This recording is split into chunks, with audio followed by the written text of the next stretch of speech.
समस्तଙ୍କୁ good evening. आज आम यही वीडियो रे आमे आज एक टॉपिक ऊपर आलोचना करबा जहाँकि आमे तार पूर्व लेक्चर रे आमे गोटे टॉपिक ऑलरेडी डिस्कशन करि सारी छे। आमे प्लस टू रो जो कोर्स अछि ताहा आमे कंटिन्यू करबा। तो प्रथमे मु ऑलरेडी गोटे फर्स्ट यूनिट रो महात्मा गांधी को जो एजुकेशनल फिलॉसफी अछि ताहा पूर्वरु मु आलोचना करिछि। आजिर वीडियो रे तांकर जो शिक्षा क्षेत्र रे जो अवदान अछि बेसिक एजुकेशन जहाकू आमे अन्य नाम रे कहिताऊ नई तालीम बा बुनियादी शिक्षा बा वार्धा स्कीम एजुकेशन मध्य कुहा जाई थाए ताहा विषय रे आज आलोचना करिबा। तो चलंतु आमर वीडियोटी को आरंभ करिबा। जेमति कि आपण माने स्क्रीन रे देखि पारुथिबे बेसिक एजुकेशन रो अन्य नाम होउछि जेमति कि आपण स्क्रीन रे बेसिक माने मौलिक शिक्षा, मौलिक शिक्षा, राइट। सो बेसिक एजुकेशन रो माने होछि मौलिक शिक्षा। इथिरे से actually basic education also called नई तालीम बुनियादी शिक्षा यहाकू से कहूथिले नहीं यहाकू नई तालीम बा बुनियादी शिक्षा और वार्धा स्कीम जेहेतु यही स्कीम बा यही तांकर शिक्षा योजना वार्धा ठारे संगठित हेइथिबा सभारे हेइथिला सेति पय यहाकू वार्धा स्कीम मध्य कहा जाए। इस Gandhi scheme for reconstructing Indian education मुख्यतः महात्मा गांधी यही शिक्षार प्रचलन बेसिक एजुकेशन उपर गुरुत्व देवार उद्देश्य थिला कहीं सही समय भारत एक स्वाधीनता संग्राम द्वारा देश गति करुथिला। सही समय रे जो असहयोग आंदोलन समय रे शिक्षा जो आमर स्वदेशी शिक्षा प्रचलन करबा पई महात्मा गांधी चेष्टित थिले। सेथि पई से तांकर एई जो बुनियादी शिक्षा ऊपर से गुरुत्व देइथिले एवं एहाकू आरंभ करिथिले। तांकर उद्देश्य थिला जे गोटे आमर भारतीय शिक्षा व्यवस्था को पुनर्गठन करिबा एही जो वार्धा स्कीम बा बेसिक एजुकेशन माध्यम रे। आउ professor K L. Shrimali outline its 4 fundamentals. जो के.एल. श्रीमली अछंती से यार चारोटी जो फंडामेंटल्स आमे कहि परिबा एलिमेंट्स जहाँकि आमर यही बेसिक एजुकेशन रे देइछंती। प्रथमे हला free and compulsory education for 7 years माने 7 वर्ष पई मुक्त एवं जो मुक्त माने जो थिरे कि कौनसी खर्च लागिबा नाही, मुक्त एवं बाध्यतामूलक शिक्षा उपरे कहिथिले फॉर 7 वर्ष पई। परवर्ती समय रे 8 माने 8 वर्ष ही गला। Then mother tongue second point होची मदर टंग एज मीडियम माने शिक्षादान जो हबो शिक्षादान ताहा को भाषा रे ना मातृभाषा रे दिया जीवो बोली किए कहिले ना यही जो शिक्षा नई तालीम शिक्षा जोर दउथिला। प्रथमे हला मुक्त एवं बाध्यतामूलक शिक्षा, राइट, मुक्त एवं बाध्यतामूलक शिक्षा। 2 नंबर रे तांकर मदर टंग एज मीडियम मातृभाषा रे शिक्षा। Then education centred on manual and productive craft. तापरे आहुरी 3 नंबर हला जे आमे शिशु को कौन करिबा ना मैनुअल को जो छोटा छोटा काम जो थिरे कि से किछि 2 पैसा रोजगार करि परिबो, जो प्रोडक्टिव किछि सही काम करिबा द्वारा किछि उन्नति हेई परिबो, प्रोडक्टिव हेई परिबो ताहा ऊपर से गुरुत्व दउथिले। Then self supporting to cover teachers pay. तापरे काम एमिति हेबा कथा बा शिक्षा एमिति हेबा कथा जहाँ साहाଯ୍य कि शिशु निजर जो खर्च जो टीचर को जो पाठ पढ़िबा पे जो खर्च दिया जाए से निजे बहन करि परिबो। तो यह चारोटी तांकर एलिमेंट थिला बा उपादान थिला कहार बेसिक एजुकेशन रो, राइट। प्रथमे हला तमर जो फ्री एंड कंपल्सरी एजुकेशन मुक्त एवं बाध्यता शिक्षा। देन जो मदर टंग रे मातृभाषा रे शिक्षा। तापरे शिक्षा एजुकेशन सेंटर्ड ऑन मैनुअल कार्य अच्छी जो प्रोडक्टिव कार्य अच्छी ताहा ऊपर से जो छोट छोट काम गुड़ा कथा है जमती कि काठ काम बगीचा काम ये सब छोट छोट काम जो थिरे कि किछि परिवेश रो किंबा किछि जिनसर आमे कहि पाइबा गोटे भल काम रे मध्य आसीबो आ पिला निजे प्रोडक्टिव मध्य हेबो, कम समय रे से किछि भल कार्य से करि पारिबो। Then self supporting to cover teachers pay. आ 4 नंबर पॉइंट होछि 4 नंबर एलिमेंट जे पिला गोटे शिशु जदि विद्यालय रे शिक्षा ग्रहण करूछि ताहेले से विद्यालय रे शिक्षा ग्रहण करिबा सह से किछि रोजगार मध्य करि पारिबो, रोजगार एवं से जो शिक्षकंकर फी जो फी से आराम रे दे पारिबो ଏହା ହେବା କଥା ଶିକ୍ଷାର ଉଦ୍ଦେଶ୍ୟ। ଏହା ଉପରେ ସେ ଗୁରୁତ୍ୱ ଦଉଥିଲେ ତାଙ୍କର ବେସିକ୍ ଏଜୁକେସନରେ। ସୋ ଆମେ ୱାନ୍ ବାଇ ୱାନ୍ ଯେମିତିକି ଆପଣମାନେ ସ୍କ୍ରିନ୍ରେ ଦେଖିପାରୁଥିବେ free and compulsory education for all children aged 6 to 14 actually एटा 7 वर्ष महात्मा गांधी अनुसार 7 रु से 14 वर्ष उपर गुरुत्व दौले बयसर पिला मानकु मुक्त एवं बाध्यतामूलक शिक्षा उपर गुरुत्व दौले तो ये 6 आउ 14 वर्ष अच्छी तो actually that is 7 to 14 then purposeful activity आमे craft the nucleus of all learning एठी क्राफ्ट एजुकेशन जो आमर विभिन्न सूता बुणीबा जो काठ काम बगीचा काम ये सब काम उपर से गुरुत्व दौले कि शिक्षा ये सब काम गुड़ाक पिला मानकु शिखेबा उचित। देन मदर टंग मातृभाषा रे शिक्षा माने जिते भी 7 वर्ष रु 14 वर्ष पिला समस्त पिला मानकु मातृभाषा रे शिक्षा दिया जिबा पई से जोर देइथिले। देन सेल्फ सपोर्टिंग पिला एमती हवा कथा जे शिक्षा एमती हवा कथा जे चिल्ड्रेन जो अर्निंग थ्रू लर्निंग माने शिखिबो भी आ किछि रोजगार मध्य करिवो ताकि से निजर भरण पोषण से निजे करि पारिबो। एहा उपरे ए जो बुनियादी शिक्षा बा नई तालीम शिक्षा बा वार्धा स्कीम गुरुत्व दौथिला। Then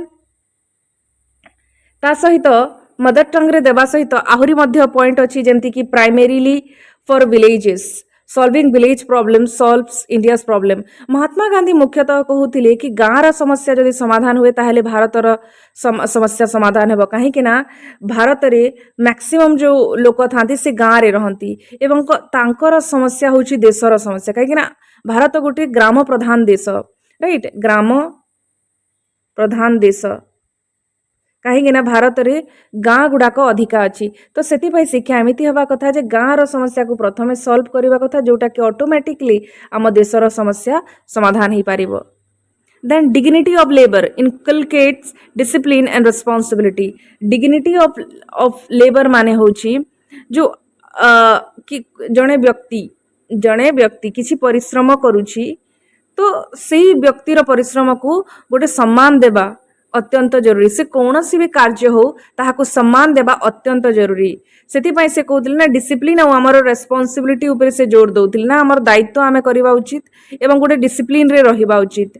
then integrated teaching all subject correlated with craft जेतिकी भी विषय वस्तु क्लासरूम रे पढ़ा जीवो सबु पाठ कहा सहित जड़ित होगा कथा ना क्राफ्ट बा शिल्प काम जमती कि विभिन्न जो काम गुड़ाक आम कहले बुणीबा सूता बुणीबा सूता जहाँ भी करवा जो यू नो आम कहीपर जे बगीचा काम जो कि पिला माने अनेक कार्य करुले जहाँ द्वारा किसी आम कहीपर से निजे रोजगार करी निज शिक्षार खर्च से निजे बहन कर पारिबो।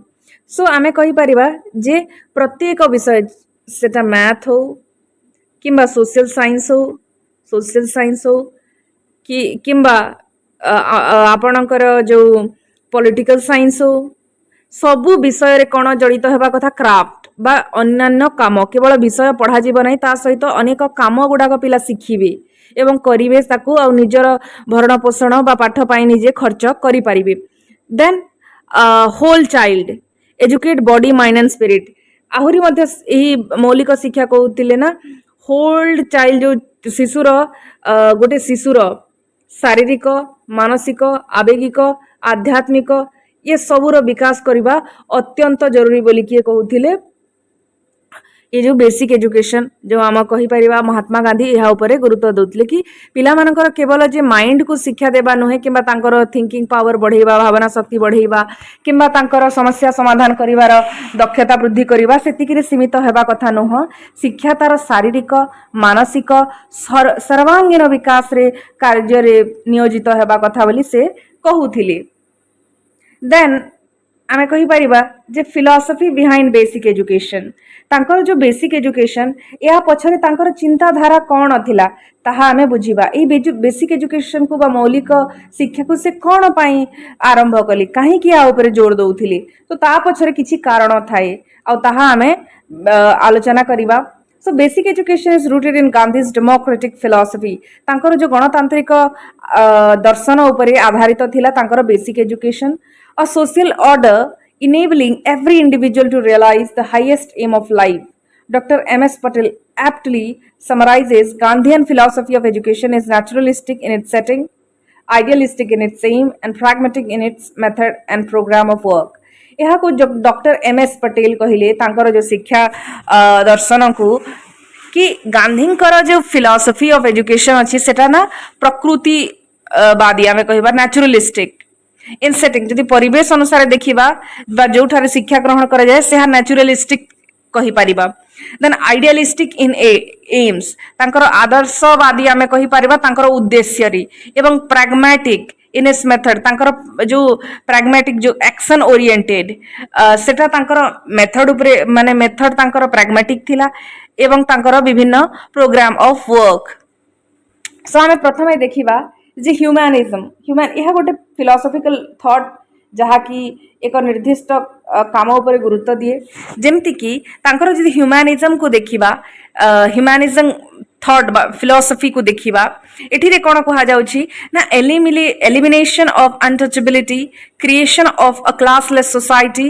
And enabling individuals to develop their best ये जो मानविकता जो आमे बाद मानविकतावाद थिला सेतिरे से एई जो बेसिक एजुकेशन रो फिलोसफी पछरे अछि ना तांकर उद्देश्य थिला जे छुआ छुआ भेदभाव को मूलरू काढिबा एवं क्रिएशन ऑफ क्लासलेस सोसाइटी गोटे समाज जो विभिन्न लोकर समाज रे जो क्लास थाए विभिन्न वर्गर लोक थांती सेटा क्लासलेस सोसाइटी हेबो जोथिरे कोनोसी क्लास नथिबो and enabling individuals to develop their best आउ गोटे व्यक्ति को सक्षम करवा कि तांकर जो गुण को बा तांकर दक्षता को संपूर्ण रूपे विकास करि परिबा एहा थिला तांकर जो फिलोसफी तांकर बेसिक एजुकेशन पछरे देन आइडियलिज्म तांकर आदर्शवाद यह कौन कहूची कि education enables realisation of supreme truth goodness and beauty शिक्षा कौन मनुष्य को कौन करे ना साहाଯ୍य करे एवं समर्थ करे कहा को जने व्यक्ति को कि से जो सुप्रीम ट्रुथ सत्य शिव एवं सुंदर को से निजे रियलाइज करि परिबे अनुभव करि परिबे आ एहा थिला तांकर शेष उद्देश्य शिक्षा कोनोसी भी शिक्षार अल्टीमेट एम कहि परिबा देन नेचुरलिज्म तापरे जो प्रकृतिवाद तांकर जो एई चिंताधारा कोन कहूची ना like Rousseau Gandhi advocate natural environment and your natural teaching with complete freedom for the child. से महात्मा गांधी कहउथिले ना शिशु को शिक्षा एमिति हबा कथा जे ताकू गोटे मुक्त परिवेश शिक्षा दिया जिबा उचित तत्सहित तांकर प्राकृतिक शिक्षादान हेबा उचित एवं शिशु को संपूर्ण स्वाधीनता देवा उचित बोली से कहउथिले सो तांकर बेसिक एजुकेशन से कोन ऊपर गुरुत्व देथिले ना पिला मानकू फ्रीडम रो सहकारी माने कंप्लीटली तांको स्वाधीनता दिया जिबा कथा सिखिबा पई किछि जिंस जानिबा पई एवं तांकर शिक्षा जे सब बेले प्राकृतिक परिवेश रे गोटे प्रकृति रो जागा रे शिक्षा प्रदान करा जिबा उचित देन प्राग्मेटिज्म एवं तांकर जो प्रैग्मेटिज्म जो माने फिलोसफी थिला तांकर बुनियादी शिक्षा पछरे सेटा होची learning by doing is the core माने कोन से शिशु लर्निंग बा से काम करी करी की लर्निंग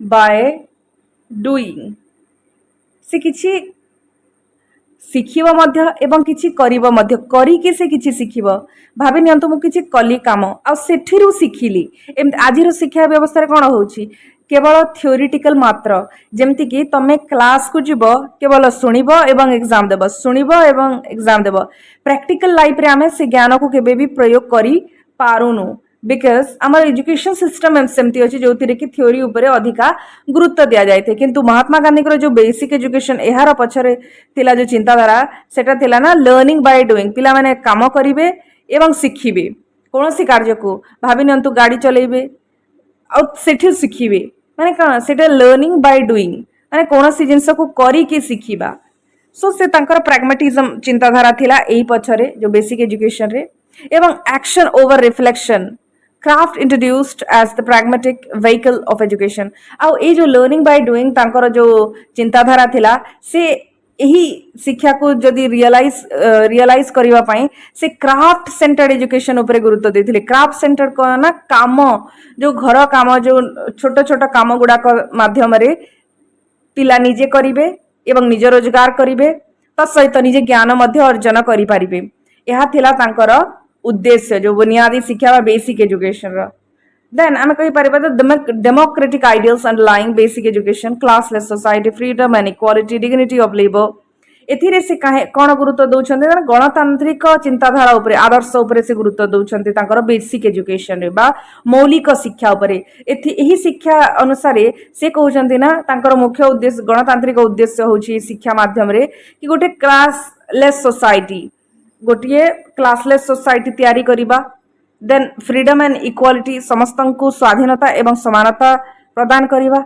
डिग्निटी ऑफ लेबर परिश्रमर सम्मान करिबा। नॉन वायलेंट सोशल ऑर्डर माने अहिंसा कार्यक्रम समाज रो जो स्थिति। देन सोशल रेस्पॉन्सिबिलिटी जो सामाजिक कर्तव्य जो व्यक्ति रो थाए ये सब उपरे तांकर बेसिक एजुकेशन रे गुरुत्व दउतिले। सो आमे कहि परिबा तांकर humanism, idealism, naturalism and pragmatism यही चिंताधारा उपरे तांकर बेसिक एजुकेशन बा मौलिक शिक्षा पर्यवेसित। सो आज एतिकी थाउ। बहुत बहुत धन्यवाद मते सुनिबा पाई। Please do not forget to subscribe my channel. यह माध्यम रे मते मोटिवेशन मिले। सो मो चैनल को फॉलो करंतु। आपण निश्चित भाव विभिन्न विषय उपरे आपण वीडियो पाई परिबे। सो धन्यवाद समस्त को। जय हिंद, जय भारत।